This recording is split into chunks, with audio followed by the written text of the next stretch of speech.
بسم اللہ الرحمن الرحیم۔ السلام علیکم۔ ہمارے دیکھنے والوں کو ہمارے چینل بانو اسٹوڈیو میں خوش آمدید۔ ہمارے پڑوس میں اماں صغریٰ رہتی تھیں۔ کبھی انہوں نے اچھے دن بھی دیکھے تھے، لیکن بیوگی کے بعد حالات ایسے ہو گئے کہ وہ تیرے میرے گھر کا کام کرنے پر مجبور ہو گئیں۔ امی نے ان کو پریشان دیکھ کر ملازمہ رکھ لیا اور وہ ہمارے گھر کام کرنے لگیں۔ اماں صغریٰ کا ایک ہی بیٹا تھا جس کا نام ارشاد تھا۔ اسے پڑھنے کا بہت شوق تھا، مگر اس خاتون کے حالات اجازت نہ دیتے تھے کہ اپنے بچے کو اسکول پڑھا سکے۔ حالانکہ گاؤں کے اسکول کی فیس بھی ان دنوں برائے نام ہی ہوا کرتی تھی۔ جب امی نے مجھے اسکول داخل کرایا، میری عمر 5 برس تھی۔ پہلے دن اسکول جانے کا تجربہ اچھا نہ رہا۔ لڑکیوں نے مجھے بہت ستایا، بال کھینچے اور کچھ لڑکوں نے میری کتاب چھیننے کی کوشش کی تو وہ پھٹ گئی۔ میں روتی ہوئی گھر لوٹی۔ اماں نے مجھے اس قدر غمگین غمزدہ ملول دیکھا تو پوچھا، کیا بات ہے بیٹا؟ میں نے کہا، اسکول کے لڑکے اور لڑکیاں بہت برے ہیں، وہ مجھے تنگ کرتے ہیں، اب میں کبھی اسکول نہیں جاؤں گی۔ اماں صغریٰ نے سنا تو بولی، میں کل جا کر ساری باتیں ٹیچر کو بتاؤں گی، وہ ان بچوں کی خوب پٹائی لگائے گی۔ اگلے دن جب میں اماں صغریٰ کے ہمراہ اسکول جانے لگی تو ان کے بیٹے ارشاد نے کہا، اماں اگر آپ مجھے اسکول داخل کرا دیں تو میں دیکھوں گا کون نورین کو کچھ کہتا ہے، میں اس بچے کی ایسی پٹائی لگاؤں گا کہ وہ یاد کرے گا۔ اس پر امی بولی، بیٹے تم اسکول میں داخلہ لے لو اور نورین کے ساتھ آیا جایا کرو، تمہاری فیس کتابوں کا خرچہ سب میں دوں گی۔ اماں صغریٰ کی تو دلی مراد بر آئی تھی۔ اگلے دن ارشاد کو اسکول میں داخل کرا دیا گیا۔ وہ عمر میں مجھ سے 4-5 سال بڑا تھا۔ ہم اکٹھے اسکول جاتے، مجھے اس کے ساتھ تحفظ محسوس ہوتا، یوں میری اس کے ساتھ انسیت ہو گئی۔ ارشاد روزانہ شام کو کتابیں لے کر آ جاتا، ہم مل بیٹھ کر سبق یاد کرتے۔ بڑا ہونے کی وجہ سے وہ پڑھائی میں کافی تیز تھا۔ ہم دونوں بھیا کے کمرے میں بیٹھ کر پڑھتے، کیونکہ میرا بھائی شہر پڑھنے گیا ہوا تھا۔ ان دنوں میری عمر 9 برس کے قریب تھی۔ اتنی معصوم تھی کہ دنیا کی باتوں کو نہیں سمجھتی تھی، مگر ارشاد 13-14 تھا، اس کے بارے میں گھر والوں کو کوئی بدگمانی نہ تھی۔ امی اسے اپنے بچوں جیسا سمجھتی تھی اور اب تو زیادہ اس کا خیال رکھنے لگی تھی۔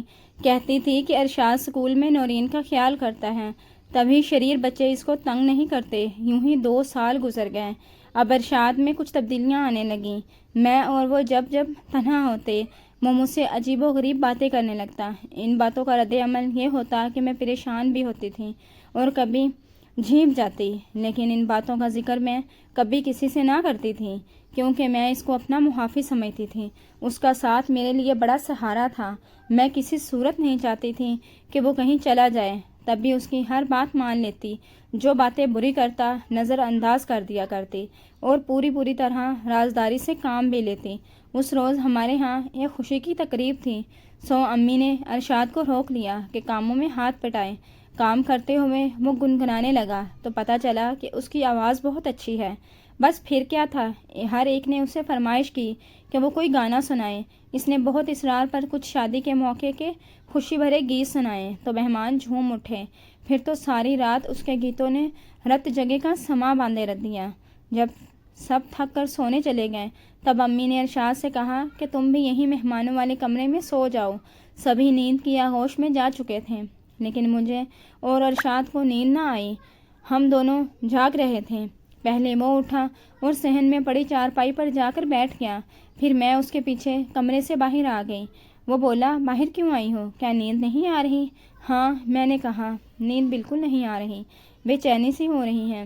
زیادہ دیر تک جاگنے سے ایسا ہو جاتا ہے، تھکن ہو جائے تو بھی نیند نہیں آتی۔ اس رات ہم دونوں جاگتے رہے اور ہم نے خوب باتیں کی۔ مجھے ذرا بھی احساس نہ ہوا کہ وہ ہماری ملازمہ کا لڑکا ہے اور میرا اس کا کوئی میل نہیں ہے۔ اس رات پہلی بار کم عمری کے باوجود محبت کی اہمیت اور دوسری کئی پرکشش باتوں سے آشنا ہوئی جو زندگی میں یادگار بن جاتی ہیں۔ صبح ہونے سے پہلے میں ارشاد کے ساتھ صحن سے اٹھ کر اپنے کمرے میں آ گئی اور آنکھیں موند کر سوتی بن گئی۔ اس وقت میری عمر 10 سال تھی اور یہ وہ عمر ہوتی ہے جب زبان چپ رہتی ہے مگر آنکھیں بولتی ہیں۔ انہی دنوں جب مجھے اپنے حسن اور عمر کی دلکشی کا پہلی بار احساس ہوا تو میں نے ارشاد کے بارے میں سوچنا شروع کیا۔ میں اس میں دلچسپی ضرور رکھتی تھی، لیکن محبت مجھے اس سے نہ تھی۔ نہ کبھی یہ سوچا کہ وہ ہمیشہ میرے ساتھ رہیں، بلکہ اب تو سوچتی کہ اگر اس سے اچھا کوئی اور مل جائے تو میں اپنی ملازمہ کے اس سپوت کی جانب مڑ کر بھی نہ دیکھوں گی۔ مجبوری یہ تھی کہ مجھے ابھی تک اسکول میں ارشاد کی پروٹیکشن کی ضرورت تھی، اور اس کے ساتھ رہنے کی عادت ایسی پڑ گئی تھی کہ اس کے بغیر خود کو تنہا اور ادھورا خیال کرتی تھی۔ دراصل میں ارشاد کو نہیں، اس کی باتوں کو پسند کرتی تھی جن سے مجھ کو روحانی سکون ملتا تھا۔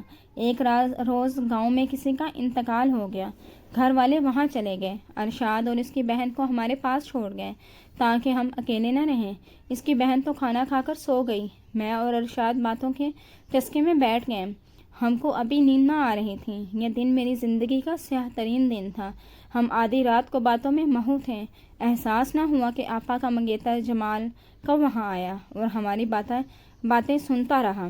حالانکہ ہم غلط قسم کی باتیں نہ کر رہے تھے، لیکن اس شخص کے لیے تو کم نہ تھا کہ لڑکا اور لڑکی تنہائی میں آدھی رات کو باتوں میں مگن ہے۔ بہرحال جمال بھائی دبے قدموں کمرے میں آئے اور ہم کو بہت برا بھلا کہا۔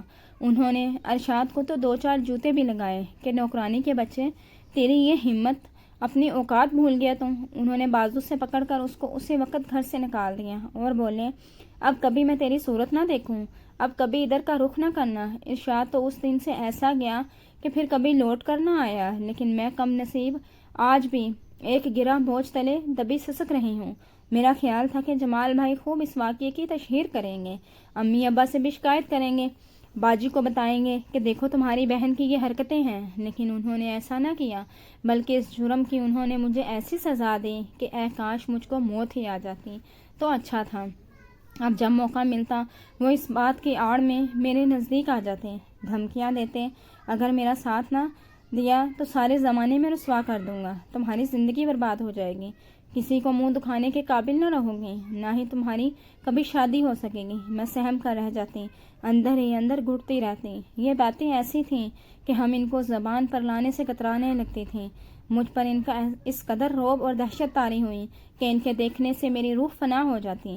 دل سے چاہتی تھی کہ امی سے کہہ دوں کہ اس عذاب سے جان چھوٹ جائے۔ پھر آپا کا خیال آتا کہ وہ ان سے بے حد محبت کرتی تھی۔ 6 ماہ بعد ان کی شادی ہونے والی تھی۔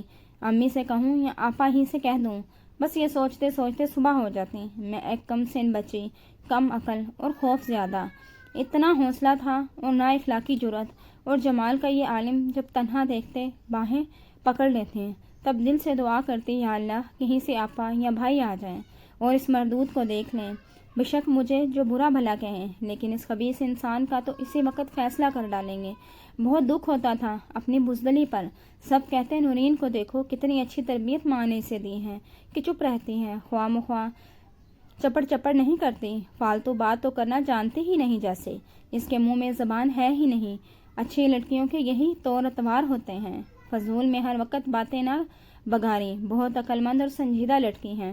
تبھی میں سوچتی، اے کاش کہ میری زبان ہوتی، میں چپڑ چپڑ بولتی، مگر بول سکتی۔ اب تو کسی نے میری قوت گوئی چھین لی تھی۔ ایک بار ہمت کر کے آپی سے کہا، آپی آپ کے منگیتر اچھے انسان نہیں لگتے، آپ ان سے شادی نہ کریں، انکار کر دیں۔ میرا اتنا کہنا تھا کہ وہ غصے سے بھپک اٹھیں۔ کیوں؟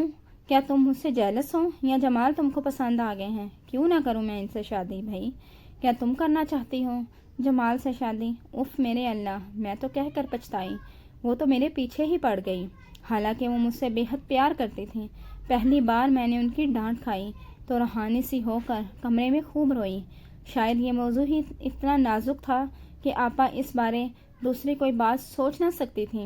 آپا کی شادی کا دن آ گیا، وہ بہت خوش تھیں۔ شادی کی تیاریاں دھوم دھام سے ہو رہی تھیں۔ آپا دلہن بن گئی اور بدبخت جمال دولہا۔ وہ بیاہ کر میری پیاری آپی کو اپنے گھر لے گیا، وہ میرا دولہا بھائی بن گیا۔ اس راکشس کو دولہا بھائی کہنے کا میرا دل نہ چاہتا تھا۔ میں نے تو نیگ لیا اور نہ جوتا چھپائی میں حصہ لیا۔ جب جوتا چھپائی کی رسم ہونے لگی میں چھت پر چلی گئی، آپا کی رخصتی تک وہیں چھپی رہی۔ کیا بتاؤں کتنا کچھ ہو رہا تھا مجھ کو۔ میری پیاری بہن کی شادی کس قدر انفیئر آدمی سے ہو رہی تھی جو میری پاکیزہ بہن کے لائق نہ تھا۔ آپا کی شادی کے بعد امی اور میری منجلی بہن ان کے گھر جاتی، مگر میں نہ جاتی۔ آپا ہمیشہ شکوہ کرتی، نورین تم کیوں میرے گھر نہیں آتی؟ میں بہانہ کر دیتی، منہ خاموش ہو جاتی۔ امی بھی کہتی، نورین تم کیوں بہن کے گھر نہیں جاتی؟ جب ان کی ساس ہماری دعوت کرتی ہیں، کھانے پر بلاتی ہیں، تب بھی تم بہانے کرتی ہو۔ امی، مجھے ان کے گھر جانا اچھا نہیں لگتا، اور کہیں بہانہ نہ سوچتا ہی نہیں تھا۔ تب امی اتنا کہہ کر چپ ہو جاتی کہ عجیب لٹکی ہو۔ آپا کے ہاں اللہ نے چاند سا بیٹا دیا، سبھی خوش تھے۔ اماں زبردستی مجھے ان کے گھر لے گئیں۔ وہاں تو مجھ کو 2 گھڑی بیٹھنا دوبھر ہو گیا۔ جمال کا چھوٹا بھائی ہمارے ارد گرد منڈلانے لگا، یا اللہ، یہ تو آوے کا آوا ہی بگڑا ہوا ہے۔ بڑے بھائی تو بڑے، چھوٹے بھی سبحان اللہ۔ جی چاہا کہ ابھی یہاں سے اٹھ کر بھاگ جاؤں۔ میرا تو دم گھٹنے لگا۔ قسم کھائی کہ اب تو کبھی ادھر کا رخ نہ کروں گی، مگر یہ دن یوم آخر نہ تھا۔ اس کے بعد بھی کئی بار مجھے آپا کے گھر جانا پڑا، یوں کہ پھر دوسرے بچے کی پیدائش، وہ ہسپتال میں اور میں ان کے گھر ان کے منہ کو سنبھال رہی ہوتی۔ مگر یہ بھرا پڑا گھر تھا، آپ کی نند اور ساس میرے ہمراہ ہوتی، تب مجھ کو کسی بات کا دھڑکا نہ رہتا۔ غرض کہ ایسے وقت گزرتا گیا۔ منجلی بہن کی شادی ہو گئی۔ اب میں بھی بڑی اور سمجھدار ہو چکی تھی، اور اب میری باری تھی۔ آپا کی ساس نے اپنے چھوٹے بیٹے کے لیے جانے کب سے مجھ کو پسند کر کے یہ راز دل میں رکھ لیا تھا۔ اب انہوں نے اور ان کے شوہر نے اپنی گفتگو کا جادو چلایا اور میرا رشتہ کمال کے لیے مانگ لیا، بلکہ یوں کہیں منوا لیا۔ آپا بھی اس بندھن سے خوش تھیں، مگر دولہا بھائی اس معاملے سے دور رہے۔ میں کسی صورت آپا کی دیورانی بن کر ان کے گھر نہ جانا چاہتی تھی۔ ماضی کا تلخ تجربہ ابھی تک میرے ذہن میں تازیانے لگاتا رہا۔ یہ تو ایسا زخم تھا جو بھرنے والا ہی نہ تھا۔ بھلا جس آدمی سے میں 10 برس کی عمر سے نفرت کرتے چلی آ رہی تھی، کیوں نہ کر اسی کے گھر اسی کی بھابھی بن کر جانا پسند کرتی۔ ہونی جو ہوتی ہے ہو کر رہتی ہے۔ بزرگوں کے اپنے فیصلے ہوتے ہیں، وہ تو اپنی اولاد کے لیے اچھا ہی سوچ رہے ہوتے ہیں۔ بہرحال شادی ہونا تھی، ہو گئی، مگر کچھ دنوں بعد میرے میاں کا تبادلہ اسلام آباد ہو گیا۔ ان کو مکان بھی مل گیا اور وہ مجھ کو لے کر ڈیوٹی پر آ گئے۔ اب مجھے دولہا بھائی کی شکل دیکھنے سے نجات مل گئی۔ کمال ایک بہت اچھے انسان تھے، مجھ کو ان سے کبھی کوئی گلہ نہ تھا۔ ہم یہاں شہر میں ہنسی خوشی زندگی بسر کرنے لگے، مگر کلیجے میں ایک پھانس سی چبھی رہتی تھی۔ جی چاہتا کمال کو بتا دوں کہ یہ تمہارا بھائی کس کردار کا مالک ہے۔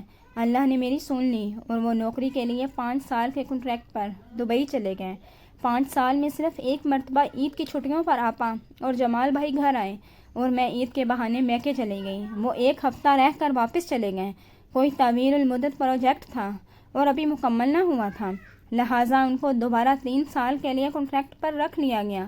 وہ وہیں رہ گئے۔ مجھے میرے رب نے سکھ سکون ہر شے سے نوازا تھا۔ پیارے سے 2 بچے، ساس سسر اور شوہر کا پیار، میری زندگی خوشیوں سے بھری ہوئی تھی۔